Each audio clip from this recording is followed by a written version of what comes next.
எந்த ஒரு விஷயம் தெரியாம தயவு செஞ்சு யாருக்கிட்டயுமே பேசிடாதீங்க. எஸ், நம்ம எல்லாருக்குமே நிறைய பிரச்சனை இருக்கு. ஆனா அது எல்லாத்தையும் விட ஒரு மிக முக்கியமான பிரச்சனை அப்படின்னா நம்ம ஒருத்தர் கூட பேசுறக்கே தயக்கப்படக்கூடிய விஷயம் தான். நீங்க எதை நினைச்சு வீடியோக்குள்ள வந்தீங்களோ அதுவா ஆகணும்னா வீடியோவை ஃபுல்லா பார்க்கணும். நீங்க வீடியோவை ஃபுல்லா பாத்தீங்கன்னா மட்டும், ஐ ரிப்பீட், வீடியோவை ஃபுல்லா பாத்தீங்கன்னா மட்டும் ஐ எம் ஸ்டார்டிங் டுடேன்னு கமெண்ட் பண்ணுங்க. உங்களோட ஹார்ட் படபடப்பா இருக்கிறத என்னைக்காவது ஃபீல் பண்ணிருக்கீங்களா? மத்தவங்களை விட நல்லா வேலை செஞ்சாலும் உங்க மேனேஜர் கிட்ட பேச பயப்படும் போது, எல்லாரும் முன்னாடியும் பேசும்போது, நம்மளோட பர்சனல் வேலைக்கு போறது கூட பயப்பட்டு கூட யாராவது கூட்டிட்டு போகும்போது, புது இடத்துக்கு நம்ம போகும்போது எங்க போகணும்னு தெரியாம ஒருத்தர் கிட்ட அட்ரஸ் கேட்கும் போது, இந்த மாதிரி எல்லா பயமும் எனக்கும் இருந்துச்சு. உங்க ஆபீஸ்ல நீங்க நல்ல வேலை செஞ்சாலும் உங்க வேல்யூ கம்மியா இருக்கும். ஆனா அதே ஒருத்தர் மீடியமா வேலை செஞ்சாலும் அவங்களோட வேல்யூ மேனேஜர் கிட்டயும் ஓனர் கிட்டயும் அதிகமா இருக்கும். நீங்களும் இந்த மாதிரி அனுபவிச்சிருக்கீங்களா? இதை நம்ம சீக்கிரமே சரி பண்ணி ஆகணும் அப்படிங்கிற மிக முக்கியமான பிரச்சனை ஒண்ணு. உங்களோட எல்லா டவுட்டும் இந்த வீடியோல கிளியர் ஆக போகுது. வீடியோக்குள்ள போறதுக்கு முன்னாடி என்னோட சேனலை சப்ஸ்கிரைப் பண்ணிக்கோங்க. ஏன்னா உங்களோட யூடியூப் ஃபீல்ட்ல என்னோட யூஸ்ஃபுல்லான வீடியோ காட்டும். சோ மாஸ்டர் பீஸ்க்குள்ள போலாமா? பேச்சு கலை, பேச்சு திறமை அப்படிங்கிறது குறைஞ்சபட்சம் மத்தவங்க கூட கம்யூனிகேட் பண்ற அளவுக்காவது நம்ம கிட்ட ஸ்பீக்கிங் ஸ்கில்ஸ் கரெக்டா இருக்கணும். யாரெல்லாம் ஆண்டவன் கட்டளை படம் பார்த்திருக்கீங்க? ஆண்டவன் கட்டளை படத்துல விஜய் சேதுபதி சார் அவரோட பாஸ்போர்ட்ல இருக்கிற ஒய்ஃப் நேம் ரிமூவ் பண்ண எங்கெங்கயோ அலைவாரு. யாரு என்ன சொன்னாலும் கேட்பாரு. எப்படியாவது பேரை ரிமூவ் பண்ணா போதும் அப்படிங்கிற மைண்ட் செட்ல இருப்பாரு. பேரை ஆட் பண்றப்பவும் இதே மாதிரிதான் தெருவா அலைஞ்சிருப்பாரு. ஏன்னா அந்த பாஸ்போர்ட் ஆபீசரை பத்தி ஒரு தப்பான பிம்பத்தை இந்த புரோக்கர்ஸ் கிரியேட் பண்ணி வச்சிருப்பாங்க. கடைசியில அவரே தைரியத்தை வரவழைச்சுக்கிட்டு அந்த பாஸ்போர்ட் ஆபீசர் கிட்ட போய் டூரிஸ்ட் விசால போலான்னு நினைச்சு ஒய்ஃப் பேரை ஆட் பண்ணிட்டேன், புரோக்கர் பேச்சை கேட்டு தப்பு பண்ணிட்டேன், பேரை ரிமூவ் பண்ணி கொடுங்க அப்படின்னு சொல்லி கேட்பாரு. அந்த பாஸ்போர்ட் ஆபீசர், நாங்களும் எவ்வளவு டைம் சொல்லிருக்கோம் புரோக்கர் கிட்ட போகாதீங்க அப்படின்னு, சொல்றத கேக்குறீங்களா அப்படின்னு திட்டிட்டு கையெழுத்து போட்டு ஃபார்மை கொடுப்பாரு. இந்த ஃபார்மை ஃபில் பண்ணி கொடுத்தீங்கன்னா சீக்கிரமே புது பாஸ்போர்ட் வந்துடும் அப்படின்னு சொல்லுவாரு. விஜய் சேதுபதி சார் வெளியில வந்து, என்னடா வெளியில எல்லாரும் பயமுறுத்துறாங்க, நாமளும் பயந்தோம், இப்ப பார்த்தா சிம்பிளா முடிஞ்சிருச்சு, இதுக்கா நாம இவ்வளவு பயந்தோம் அப்படின்னு நினைச்சு சிரிப்பாரு. இதுக்கு மெயின் ரீசன் என்ன தெரியுமா? அவரோட கம்ஃபர்ட் ஜோனை தாண்டி வந்ததுதான். எனக்கு முதல்ல இந்த பயம் இருந்துச்சு. எனக்கு ஈக்குவலான ஆளுங்க கிட்ட சரளமா பேசுவேன். அதே மாதிரி என்னோட வயசுக்கு கீழே இருக்கவங்கள்ட்டையும் நல்லா பேசுவேன். ஆனா என்னை விட பவர் அதிகமா இருக்கவங்கள்ட்ட, அதிக அதிகாரம் இருக்கவங்கள்ட்ட பேசுறதுக்கு எனக்கு பயமா இருந்துச்சு. ஒரு நாள் தான் எனக்கு புரிஞ்சது, எங்க பிரச்சனை இருக்கோ அங்கதான் நம்ம சால்வ் பண்ணி ஆகணும்னு. அதுல இருந்து பெரிய ஆளுங்க கிட்ட நானும் பேச ஆரம்பிச்சேன். அவங்க கூட பேசதான் டே டு டே லைஃப்ல எனக்கு அது சகஜமா மாறிடுச்சு. நம்ம பல நேரங்கள்ல ஒரு விஷயத்தை பார்த்து பெருசா இமேஜின் பண்ணி வச்சிருப்போம், அதை பார்த்து பயப்படுவோம், நான் முன்னாடி சொன்ன மாதிரி. ஆனா பெரும்பாலும் அந்த மாதிரியான விஷயங்கள் சிம்பிளா தான் இருக்குது, நாம தான் ரொம்ப பயப்படுறோம். அதனால கம்ஃபர்ட் ஜோனை தாண்டி வாங்க. எப்பவும் ஒரே மாதிரி செஞ்சீங்கன்னா ஒரே மாதிரி ரிசல்ட் தான் வரும். லைஃப் சேஞ்ச் ஆகணும் அப்படின்னு ப்ரே பண்ணா மட்டும் இங்க எதுவுமே மாறாது. தன்னோட சரௌண்டிங்கை மாத்தணும் அப்படின்னு ட்ரை பண்ணாதவங்களை கடவுள் கூட மாத்த மாட்டாரு. நீங்க இப்படி என்னைக்காவது நினைச்சிருக்கீங்களா? நான் நினைச்சிருக்கேன். நான்லாம் முன்னாடி ஏதாவது ஃபங்க்ஷனுக்கு போனால் மட்டும்தான் புது ட்ரெஸ் போடுவேன். நான் புதுசாக வாங்கிட்டு வந்த ஒரு ட்ரெஸ் இந்த ஃபங்க்ஷனுக்கு போடலாம், அந்த ஃபங்க்ஷனுக்கு போடலாம், இந்த ட்ரிப்பு போகும்போது போடலாம் அப்படின்னு போடாமையே ஒரு 1 to 2 வருஷம் வச்சுட்டேன். கடைசியில் அந்த ட்ரெஸ் எனக்கு இப்போ பத்தவே இல்லை. என்னடா பேச்சு திறமையை பற்றி பேச வந்தா ட்ரெஸ்ஸை பற்றி பேசிட்டு இருக்கான் அப்படின்னு நினைச்சீங்கன்னா இவ்வளோ தூரம் வந்துட்டீங்க.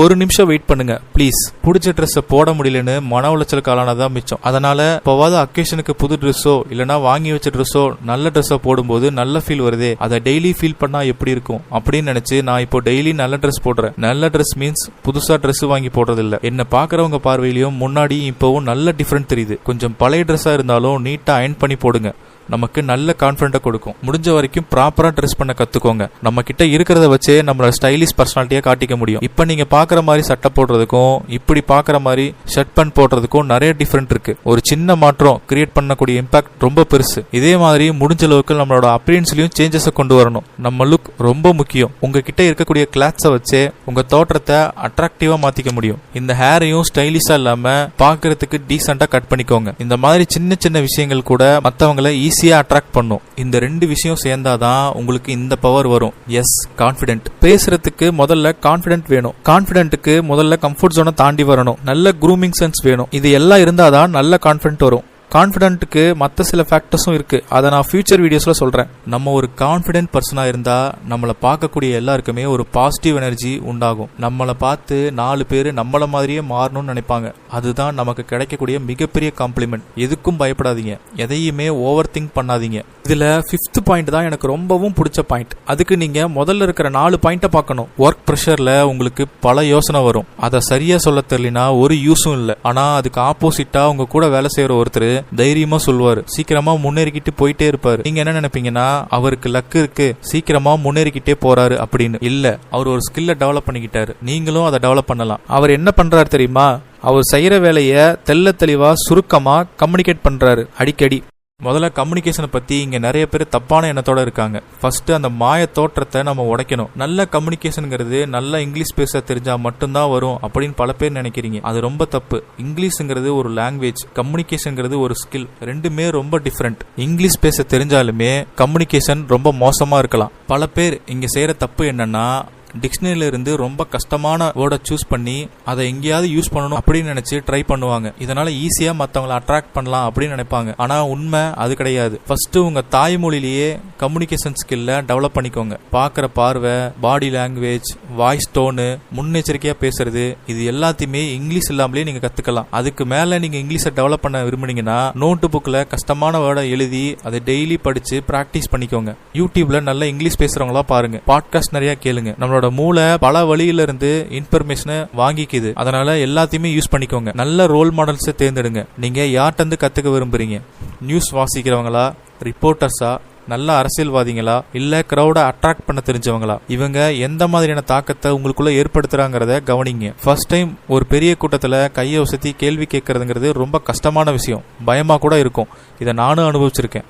ஆனா நீங்க கையை வசதி தான் ஆகணும். First time, second time, third time, fourth time, fifth time நீங்க இதுக்கு பழகிருப்பீங்க. கம்யூனிகேஷன் ஸ்கில்ங்கிறது ஒரு மசில் மாதிரி. அதை பிராக்டிஸ் பண்ணாதான் மசில் ஸ்ட்ராங் ஆகும். அதுக்காக உழைச்சவங்களுக்கு மட்டும்தான் அதோட பலன் கிடைக்கும். நீங்க அதுக்காக ஒர்க் பண்ணா மட்டும்தான் நீங்க என்ன நினைக்கிறீங்கிறத கிளியரா சொல்ல முடியும். இங்க நோ ஷார்ட் கட். நிறைய மக்களுக்கு ரொம்பவும் ஸ்வீட்டா கேட்கக்கூடியது அவங்களோட பேர் தான். அதனால கான்வர்சேஷன்ல ரொம்ப சரியா அவங்களோட பேரோட யூஸ் பண்ணுங்க. ஸ்டார்பக்ஸ் கூட இந்த மாதிரி யூஸ் பண்ணி தான் ஃப்ரீ மார்க்கெட்டிங் பண்றாங்க. நீங்க பேசும்போது திடீர்னு ஸ்டக் ஆகி நின்னுட்டீங்கன்னா, என்ன பேசுறது தெரியல அப்படின்னா, ஆப்போசிட்ல சொல்றவங்க வார்த்தையில இருந்தே சுருக்கி அதை மீண்டும் அவங்க கிட்டே யூஸ் பண்ணலாம் அதே கான்வர்சேஷன்ல. நீங்க எந்த ஒரு ஃபீல்ட்ல இருந்தாலும் இந்த கம்யூனிகேஷன் ஸ்கில்ங்கிறது ரொம்பவும் இம்பார்ட்டன்ட். நீங்க மத்த எல்லா ஸ்கில்லுமே சரியா வச்சிருந்தா கூட இந்த கம்யூனிகேஷன் ஸ்கில் தான் உங்க லீடர்ஷிப் பொசிஷனுக்கு கூட்டிட்டு போகும். பேசுறதுக்கு கூட நம்ம பிராக்டிஸ் பண்ணணுமா அப்படின்னு நினைச்சீங்கன்னா, எஸ், டெஃபினட்டா நீங்க பிராக்டிஸ் பண்ணி தான் ஆகணும். ஏன்னா வாழ்க்கையில இது ரொம்பவும் ஒரு முக்கியமான பார்ட். நம்ம பேசுறதுக்கு முன்னாடி என்ன பேசணும்னு தெளிவா யோசிச்சு வச்சுக்கணும். நம்ம நிறைய பேச்சாளர்களை பார்த்து ரொம்ப வியந்திருப்போம். எப்படி இவங்களால மட்டும் இவ்வளவு அழகா நிதானமா தெளிவா பேச முடியுது அப்படின்னு. அவங்களும் ஸ்டார்டிங் ஸ்டேஜ்ல இந்த மாதிரி கஷ்டத்தை ஃபேஸ் பண்ணிருப்பாங்க. பேசி தான் ஒருத்தரால பெருசா டெவலப் ஆக முடியும். இந்த உலகத்துல நம்ம வாழணும் அப்படின்னா அதுக்கு பேச்சு திறமை எவ்வளவு இம்பார்ட்டன்ட் பாத்தீங்களா? ஒரு இடத்துல வேலைக்கு போனாலும் சரி, இல்ல நார்மல் லைஃபை லீட் பண்ணா கூட ஏதாவது ஒரு உதவி கண்டிப்பா வேணும் அப்படின்னா ஒருத்தர்கிட்ட பேசி ஆகணும் இல்லையா? சோ இது ரொம்ப முக்கியமான ஒரு ஸ்கில். சோ செகண்ட் பாயிண்ட், கிளியரா பேசணும். அடுத்த பாயிண்ட்டுக்கு போகலாமா? எப்படி இருக்க, நல்லா இருக்கீங்களா, வேலை எப்படி போகுது, சரியா தான் போகுது. இப்படி பேசும்போது நம்ம மனசுக்குள்ள எந்த தாக்கமுமே ஏற்படாது. சிலர் பேசும்போது அவங்களோட வார்த்தைகள் நம்ம மனசுல வலுவா பதியுது. அவங்கள மீண்டும் மீண்டும் சந்திக்கணும் அப்படின்னு நமக்கே தோணும். அது ஏன்னா அவங்க எம்பத்தி கிரியேட் பண்றாங்க. மத்தவங்களோட ஃபீலிங்ஸை சரியா புரிஞ்சுக்கிறாங்க. பரவாயில்ல, கவலைப்படாத அப்படின்னு சொல்றதுக்கும், உங்க நிலைமையில நான் இருந்தா எனக்கும் வலி தாங்க முடியாத மாதிரி இருந்திருக்கும் அப்படின்னு பேசுவாங்க. இதுதான் எம்பத்தி கிரியேட் பண்றது அப்படிங்கிறது. எல்லாரும் பேசணும்னு நினைப்பாங்க, ஆனா கேட்கணும்னு நினைக்கிறவங்க ரொம்பவும் கம்மி. கம்யூனிகேஷன்ங்கிறது ஒரு 2-way டைரக்ஷன். இதுல பேசுறவங்க நல்லா தெளிவா பேசணும், கேட்கறவங்க கவனமா கேட்கணும். மற்றவங்களோட தாட்ஸையும் ஃபீலிங்ஸையும் மதிக்க தெரிஞ்சிருக்கணும். ஒரே நேரத்துல பல விஷயத்த செய்யாம பேசும்போது கவனமா கேட்டு மரியாதையா பேசணும். அப்புறம் இதே மாதிரி ஃபில்லிங் வேர்ட்ஸை யூஸ் பண்றத அவாய்ட் பண்ணிக்கோங்க. கொஞ்சம் கேப் விட்டு நிதானமா பேசுங்க. வார்த்தைகள் உங்களோட வாழ்க்கைய அப்கிரேடும் பண்ணும், உங்க வாழ்க்கைய கெடுக்கவும் செய்யும். அதனால பேசுறதுக்கு முன்னாடி சிந்தித்து பேசுங்க. உங்க பாயிண்ட் ஆஃப் வியூல இருந்து பார்க்காம மற்றவங்களோட பாயிண்ட் ஆஃப் வியூல இருந்தும் உலகத்தை பாருங்க. குழந்தைங்க பேசும்போது அவங்களோட பாயிண்ட் ஆஃப் வியூல இருந்து பார்த்தாதான் அவங்க பேசுறது நமக்கு புரியும், அவங்களோட ஃபீலிங்ஸ் நமக்கு புரியும். பெரிய லீடர்ஸ் எல்லாம் எப்பவுமே ஆடியன்ஸோட லெவலுக்கு இறங்கி போய் பேசுவாங்க.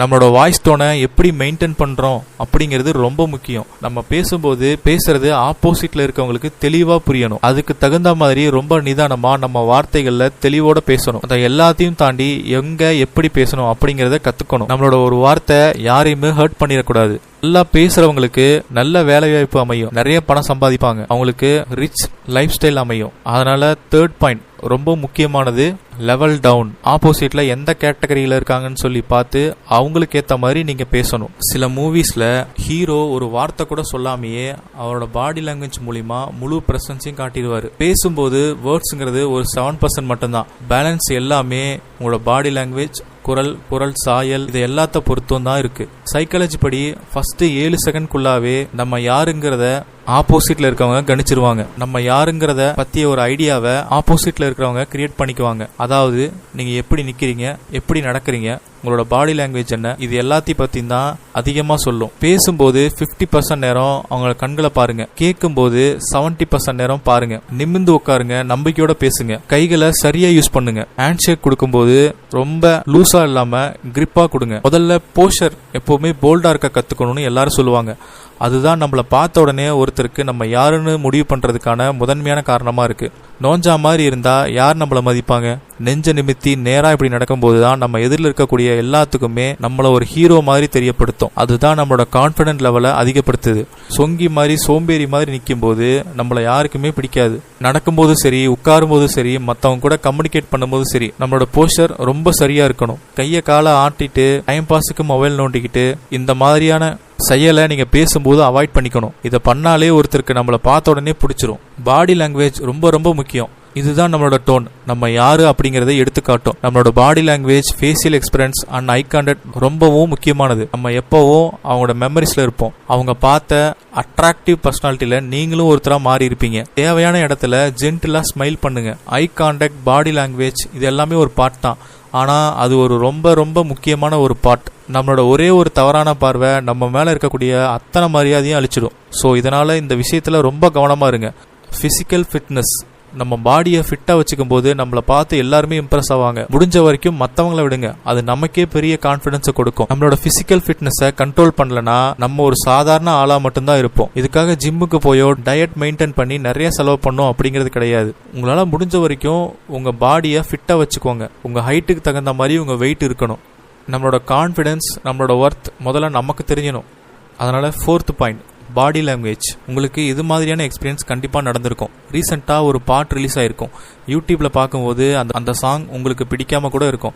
ஆனால் அதே நாளில் மறுபடியும் எங்கேயோ ஒரு டைம் அந்த பாட்டை கேட்குறீங்க. காதில் மறுபடியும் விழுது. அந்த சாங்கோட ரீச் அதிகமாகி ரீல்ஸ், ஷார்ட்ஸ்னு எல்லா பக்கமும் அந்த சாங் தான் ட்ரெண்டிங். பல டைம் தவிர்க்க முடியாம அந்த சாங்கை கேட்குறீங்க. நீங்க நம்ப முடியாத ஒன்று ஒரு நாள் நடக்குது. உங்களுக்கு பிடிக்காத அந்த சாங்கை நீங்களே ஒரு நாள் வேலை பார்க்கும் போதோ இல்லை டிராவல் பண்ணும்போதோ முணுமுணுக்குறீங்க. எந்த விஷயத்த மீண்டும் மீண்டும் கேட்குறீங்களோ அது உங்க ஆள் மனசுல நல்லாவே பதிஞ்சிரும். அந்த சாங்கோட மவுஸ் குறையும் போது நீங்க அதை மறந்தே போயிருப்பீங்க. இதுல பியூட்டி என்னன்னா, நம்ம மனசுக்கு எது நல்லது எது கெட்டதுன்னு தெரியாது. எதை நம்ம அடிக்கடி சொல்றோமோ நினைக்கிறோமோ அதுதான் நடக்குது. சரி, இப்ப நான் உங்களுக்கு ஒரு டெஸ்ட் வைக்கிறேன். நீங்க வாங்குற சம்பளத்தை விட அதிக பிரைஸ் இருக்கிற காரு ரோட்ல போச்சுன்னா அதை நீங்க பார்க்கும்போது உங்க மனசு என்ன சொல்லும்? இந்த காரை நான் எங்க வாங்க போறேன் அப்படின்னு உங்க உள் மனசு சொன்னா உங்களால வாங்கவே முடியாது. இந்த காரை வாங்க நான் என்ன பண்ணணும்? இந்த காரை என்னால கண்டிப்பா வாங்க முடியும் அப்படின்னு நினைச்சீங்கன்னா அந்த காரை வாங்க தேவையான வைப்ரேஷனை உங்க பக்கம் இழுப்பீங்க. நம்ம மனசு ஒரு பஞ்சு மாதிரி. நெகட்டிவ் வைப்ஸ் இருக்கக்கூடிய ஆள் கூட சேர்ந்தீங்கன்னா நம்ம பேசி என்னத்தை சாதிக்க போறோம்? நமக்கு இதெல்லாம் தேவையா அப்படின்னு சொல்லுவாங்க.